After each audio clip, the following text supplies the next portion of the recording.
Good evening, ladies and gentlemen. What a wonderful day to be in Bangalore. Excellent weather. From those who come from Delhi, and Bombay, this is such a welcome relief to be in this wonderful city, minus the traffic, of course. Ladies and gentlemen, if you look back over the last 2 years or so, one of the most secular and fantastic bull runs that have happened on the Lal Street is in hospital stocks. And there is a crying need in 140 crore people to have quality medical care at affordable prices, 24/7, and two major hospital chains represented by Dilip Jose from Manipal Hospitals and Mr. Viren Prasad Shetty from Narayana Health are doing an amazing job, especially NH, as it is called on the Lal Street over the last 20 years or so. But will artificial intelligence change this game altogether is what we are going to find out over the next 20 minutes or so. To you, Mr. Shetty, first. Frugality is a byword at Narayana Health. You do things and at price points which are amazingly low. How do you see artificial intelligence at this point of time in your own landscape, and how are you using at it presently? There are many technological leaps that have happened ever since we started in our journey towards making healthcare more accessible. The biggest constraint in the service industry is the huge reliance on manpower, and manpower doing a lot of activity that is manual, paper-intensive, time-intensive. The biggest insight that our founder, Dr. Shetty, had earlier on was to make doctors, nurses, patient-facing people focus only on the patient, and everything else, find a way for it to not be a problem. Now, the biggest applications we find with all digital technology, and AI is a subset among them. And the biggest application that we find for all digital technology is making things better for the doctors, for the nurses, and for the patients. So what does it mean for things to be better? Meaning a lot of the repetitive, non-essential things that cause a little bit of annoyance are things that AI could play a huge role. As an example, radiologists need to see thousands and thousands of x-rays in our system every single day to tell for chest x-ray, because you need to tell whether the patient is at risk of TB or not. No radiologist wants to do it. No junior radiologist wants to do it. No technician wants to do it. It is mind-numbing work. But there are image AIs that will look at it and guide the radiologist only to focus on the 10% or so of the cases that are at a slight risk. So that cuts the work, 90% of the workload goes away. Okay. Dr. Shetty, very interesting that you did highlight the fact that one of the big challenges is manpower, and while technology and AI is going to help it, there is a certain skepticism in the market that it could dehumanize the doctor-patient relationship and could lose that personal touch. Do you see that happening on ground? The future that is envisioned, wherein technology fully cuts out the role of the doctor, has been a recurring theme of all technology from the time computers were first invented. So it's a fear that dates back to the 1960s. It has not come to pass. We don't believe it will ever come to pass. The effort, what we are putting in towards technology, and what most people in the healthcare industry is, it actually gives more time back to the doctor that is freed up, that allows them to spend more time with the patient and actually to humanize it more. At no point is technology used by any person willingly that makes their life worse, that makes their relationship with their patient worse. Got it. Dr. Manjunath, I want to come to you, and this is slightly a bit personal because it's a woman-to-woman conversation, and the fact that screening of breast cancer has become so important now worldwide, and the mortality rates of it is so high, especially if we also talk about data in India. I want to understand that how did you think of bringing an AI perspective to this? Was there a push that kind of gave you a step in the right direction to get this to India? Yeah, breast cancer is a major issue. Especially this month is Breast Cancer Awareness Month, right?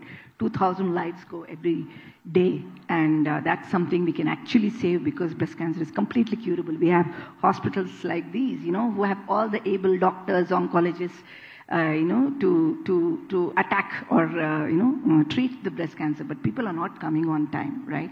So this, I just want to take that 1 minute to do the awareness piece for October. But having said that, to answer your question, actually, in my case, because I sort of came from the AI world, my PhD was in AI, I was head of AI lab for Xerox.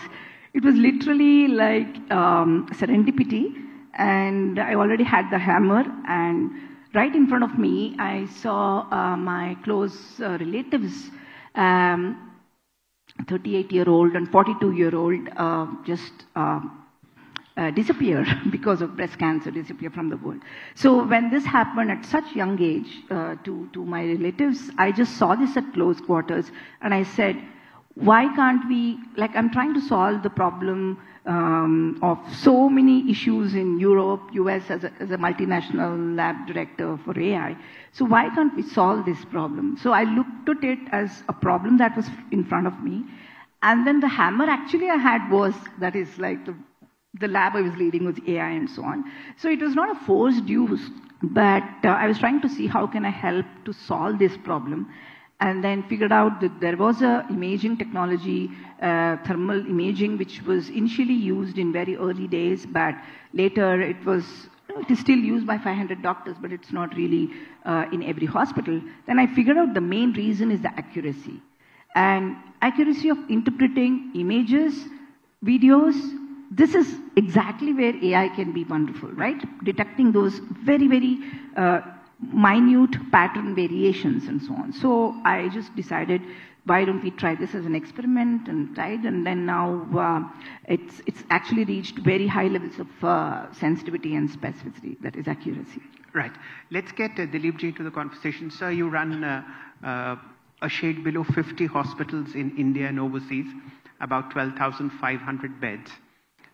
For an organization such as Manipal Hospitals, is AI just a buzzword, or how are you deploying it within your hospital chain to either cut costs or maybe improve patient interaction? Yeah, thank you, Shailendra, for having me here, and thank you, BT. But before I come to that, let me take a minute to separate healthcare a little bit from all the other topics that we had today in AI.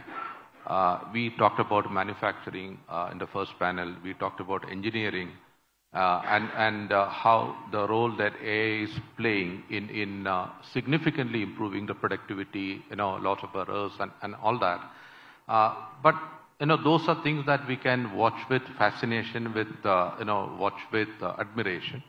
But when it comes to healthcare, it's a little closer home that when you take your child with high fever to the ER, if an AI agent is going to receive you, it's going to be, somewhat different. So that's the mindset, for a healthcare provider. That so AI, like Viren also talked about earlier, it is not about reducing costs. It is not about removing the role of a doctor.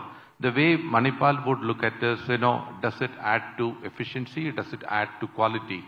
To give two examples, when we do robotic surgeries, and if you sort of twin it with AI, the ability to do very precise surgeries, the ability to give great outcomes to a patient dramatically improves. That's one example. Another example I could give that we use in Manipal is, a lot of the times in hospitals around the country, ICUs which are high cost, high cost beds or high charge for patients in a day. A lot of the times ICUs are used for intensive monitoring rather than intensive therapy. It is for intensive monitoring.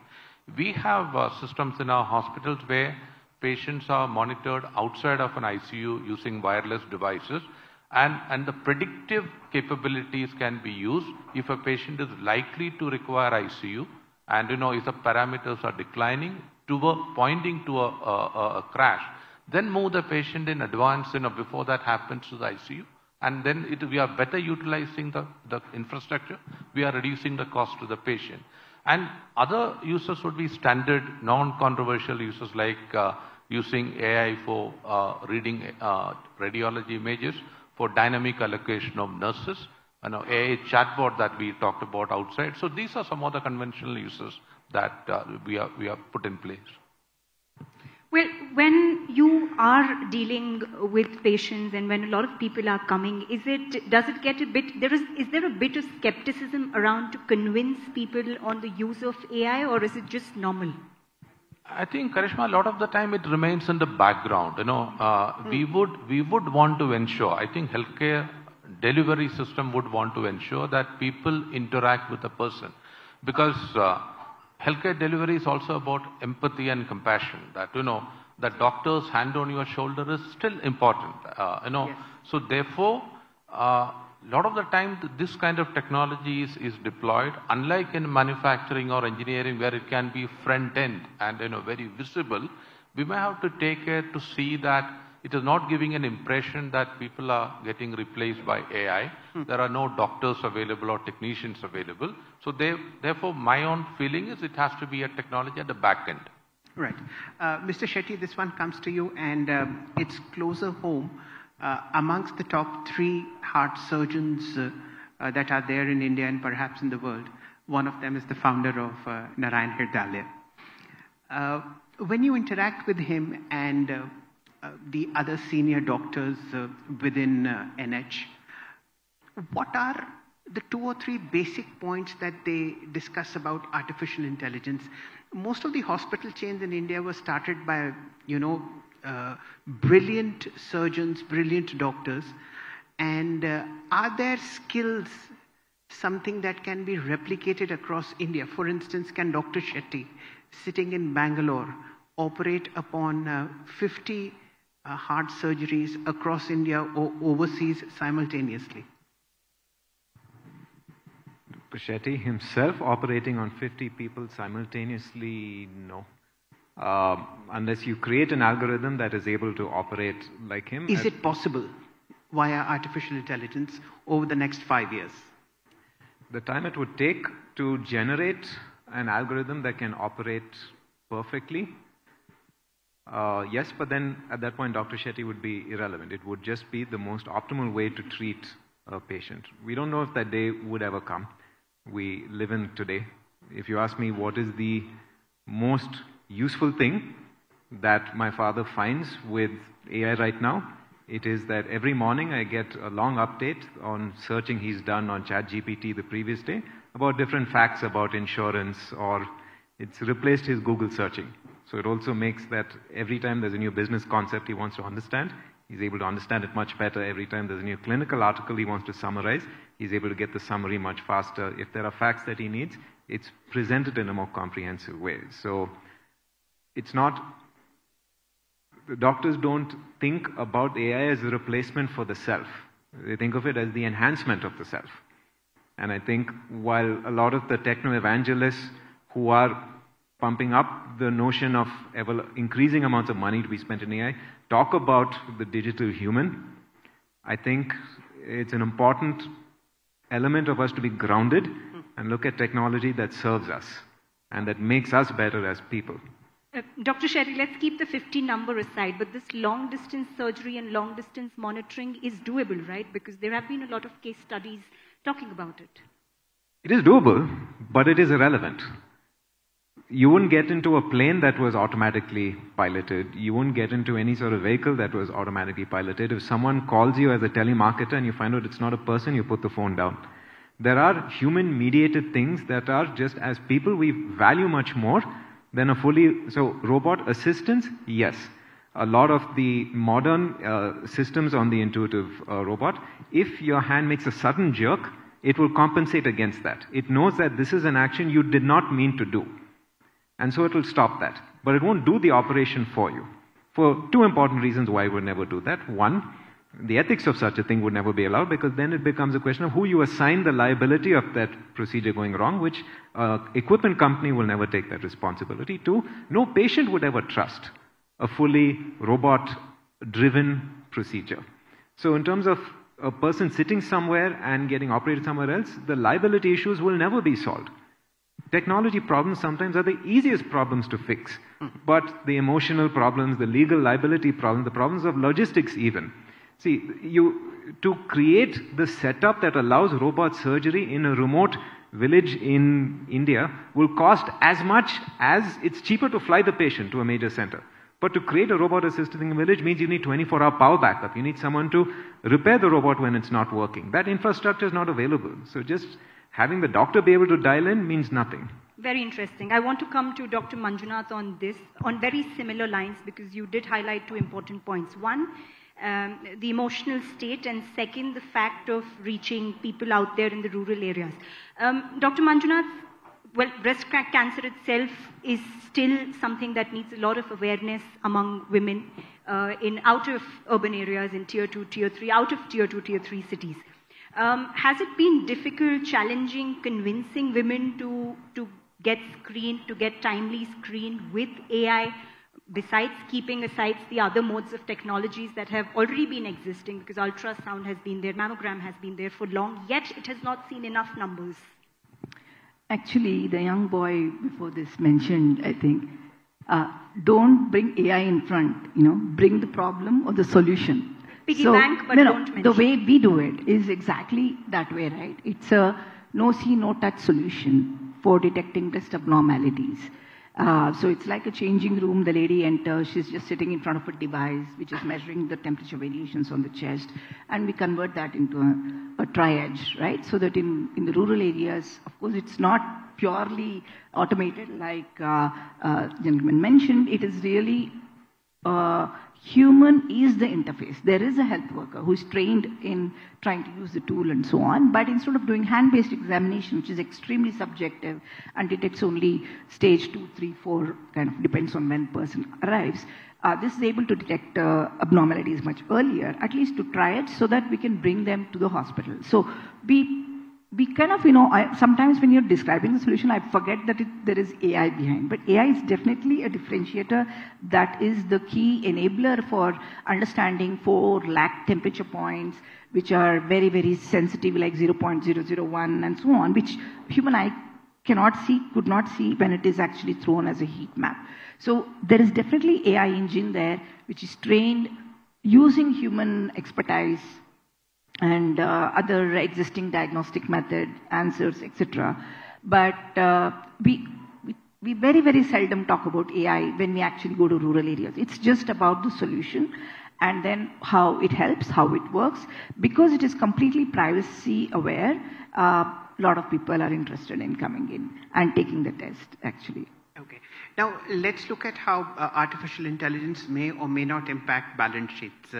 Narayana Health is publicly listed, and Dilip Jose is also looking at that space over the next 1 or 2 years. I'm not commenting on that. No worries. My balance sheet has to be AI-based because that's the only product I do. Let's get Mr. Shetty into this conversation. So, profit after tax in the last 10 years has compounded at 48%. You have lots of money to deploy, and Manipal Hospitals is also deeply, deeply funded. When you have a lot of surplus funds and you look at trying to improve efficiency, how much do you think over the next 4 or 5 years will be the amount as a percentage spent on AI tools to either improve profit or to increase sales? To you, Dilip, first. So Shailendra, when the expenditure on AI has become relevant or significant only during the last 3 to 4 years, for us at least, that prior to that it was about technology, standard medical technology, buildings, equipment, and all that. Expenditure on AI became significant over the last 2, 3, 4 years. Now, we would not want to put a limiting number to that. If it is a requirement, we have to find the money. I think that's the way to look at. And if it is enhancing safety, it is enhancing efficiency, if you are able to deliver cost at a lower price to the patient, so that's the amount that we would need to find.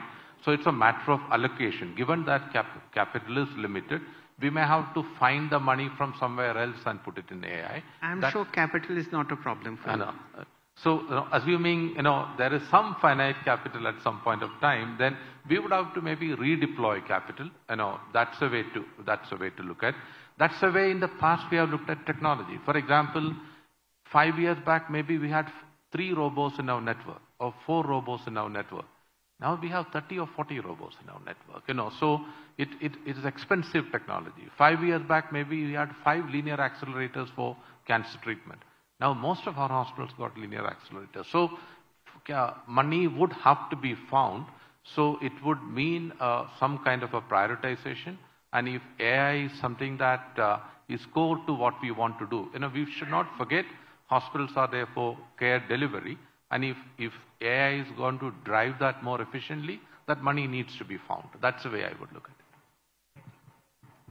it. So AI is the future. So our spend on AI will be in the future. Today, it's fractions. If you say directly attributable cost to AI, meaning how much is paid for Claude license, for OpenAI, for all of that, it will be fractions of a %. But AI is starting to be embedded in everything we do. So our technology spend is significant, and AI is a part of that. Dr. Manjunath, I want to come to you. We just had this session where there was a young entrepreneur, maybe Gen Alpha or Gen Z or whatever it is. But he did speak a lot about how at a young age he's been talking about AI and that's seeing technological advancements across sectors. If there is a word of advice you have for young entrepreneurs who are willing to solve issues in the health space sector, what would it be? Yeah, that's a great question because definitely we have a lot of enthusiasm in young, fresh engineers or fresh AI data scientists who are coming in from a non-engineering background as well to solve healthcare problems because there are numerous healthcare issues that we have to solve. But solving a healthcare issue using AI, first and foremost, the founder or the developer should never ever forget the end user in mind and the clinical efficacy that is needed for this. I think when I, of course, started NIRAMAI long back, I came in from a computer science background. The deepest thing I had to learn is about how to do clinical trials in such an effective manner, in prospective blinded studies, we call it, so that first we prove to ourselves that it is actually working the way it is supposed to work, especially when you are doing a clinical decision support kind of a problem where the result that comes out of the AI is helping a doctor make a clinical decision, diagnostic decision. So there, we should never underestimate the requirement of clinical studies that needs to be done. Comparing with the very, very golden sort of labels, we call it, reference tests and so on and so forth. That is primary, right? Second, testing the solution in field or whichever is the intended use of the device, right? People generally do it in the lab and say, oh, I have 98% accuracy, go give it to a hospital. That doesn't work, Wherever it is supposed to be used, whoever is supposed to use it, if a nurse has to use it, and then you should do a clinical study. I think the level of rigorous nature that we have to do the clinical studies is a major one. Second major one is the explainability of the results. We know that AI, of course, gives a lot of numbers, probability values, and so on and so forth. What do these numbers mean? What do these numbers mean in a clinical setting? So explaining the outcome as well as the pathway or the interpretability of the result, like on the different path that the AI took to come to that decision. For example, I'll give you, instead of being vague, in breast cancer screening, of course, discussing with the doctors, we came up with a report which actually gives you an end outcome which is very similar to like a BI-RAD scoring which mammogram gives. But of course, this is not meant to be replacing mammogram because it is much earlier. But once we say, how did you get a BI-RAD 4? That is high risk. Then we say it's because of vascularity, it's because of... So explaining the result will help the doctor take the tool as a real expert tool which they can make the final decision in a very educated manner. Instead of, we're not saying, the doctor should be so enamored by the result that they will just say whatever the tool says. That's not. Like, it has to be doctor plus tool. For that, the tool has to be interpretable, explainable, and fully clinically validated. I think this is something that every new entrepreneur should check, and every hospital which is using it should make sure that this is done by the entrepreneur. Let's look at the intangible part of artificial intelligence in medicine. And Mr. Shetty, I'm sure this has been a personal experience for you. When you were very young, a lot of troubled patients prostrating in front of Dr. Shetty Senior to save their lives, to do a wonderful operation. Until about 40 years ago, a doctor would come second closest to God in India. Those things sadly have changed dramatically for the worse, especially in the northern part of our country. With artificial intelligence around, do you think that phase will come back, or is that now a distant memory? The phase of doctors being deified. Yes. It should have never happened. It happened because of a time of shortage, where the doctors were worshipped. They're just people. There is no world in which you ever want to place one human above another. AI, if it creates 1 million more doctors, human doctors, that would be the best service for humanity. At no point should it ever accrue unnatural amount of power to just a few people to have unquestioned authority, because that's what to be a god means. It means you don't question. And that should never be the case. Our doctors get constantly questioned. The patients coming with multiple printouts, multiple ChatGPT reports on possible diagnoses. The end result of all of that is always cancer. That's the joke in medicine. In the end, everyone has cancer, if you Google any symptom. But it makes the doctor a lot more accountable. It makes the medical field a lot more responsive to how patients want to be heard, and give people the choice to go after second opinions. I don't know, Dilip, if you can. Yeah, I want to bring in another point, if I may. When we look at AI in healthcare for our country, we need to look at it in the context of our country. That, let's step back for a minute and see. India's got something like 23 lakh hospital beds today, and every estimate says, which is about half of, at least, we are short by 50%. That today, India needs another 23 lakh hospital beds today. And that's the money which is not there. Nobody can find that. A hospital bed these days, even if it's 1 crore per bed, it's an enormous sum that we are talking about. So then the solution is not to have people come into hospitals, because hospitals are not going to be able to handle it. The solution for India's healthcare requirement is prevention and wellness. Can we use AI for prevention and wellness rather than talking about AI-enabled or fully AI hospitals?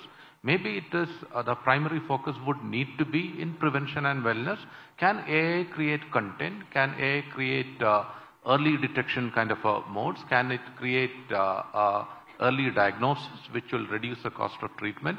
Can we channelize the use of technology towards prevention and wellness rather than curative tertiary care, which the country can't afford? Okay. My final question, ladies and gentlemen. In cities like Bangalore and Mumbai in particular, where traffic barely moves, what if there is a patient who's stuck in an ambulance and is in dire need for medical help? Yeah. I don't think we can solve the traffic problem, but is there a possibility in artificial intelligence that he might get better help and quickly? Great question. That we are currently working on a model where in a 5G enabled ambulance, the image of the patient can prompt a diagnosis and prompt the ambulance attendants what needs to be done, which otherwise might have been done in a hospital by a doctor. In a life-saving situation, what is that can we do in an ambulance? We are working on it. Mr. Shetty, last word to you. I'll do one better. Don't wait for it to come to the point where you need an ambulance. For everyone in this room, for everyone listening to this, get your checkup done now. All the AI, all the technology, all the doctors, all the recommendations, everything is available on the way to your office, on the way to your work. If you haven't done your annual checkup, please get your checkup done. Get your blood test, get your CT, get your mammogram if required, get the full body physical, visit a doctor. All the technology in the world will not save you when you are in a very serious condition. A lot of these can be very easily prevented, detected much earlier in your 30s, in your 40s. So don't wait. And may I make one final point that, in a fully AI-run hospital, hallucination means very different things to us, very different things to the customers. It is not like hallucination in a manufacturing or engineering situation. We should be mindful, therefore, in using AI loosely in healthcare is the only comment I would have. Absolutely. That's why clinical trials are super, super important to make sure. Ladies and gentlemen, what a wonderful conversation. Thank you, the panel, and the two gentlemen that you need to know in Bangalore if you have a medical problem. Thank you so much. It was a wonderful conversation. Dilip Huge, huge round of applause, ladies and gentlemen, for our panelists. May I please invite on stage Masuma Parekh, National Head Business Today, to please present a token of appreciation to all our panelists. And huge round of applause, ladies and gentlemen, for these very, insights that have actually helped us in our real lives, truly, and inspired us to the core.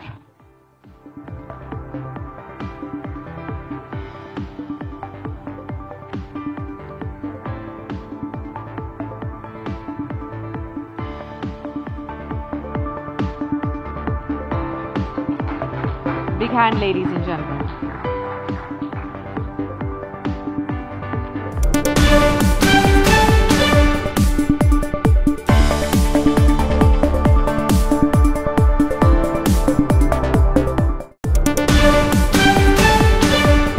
Ladies and gentlemen, it's now time to move on to our next session this evening.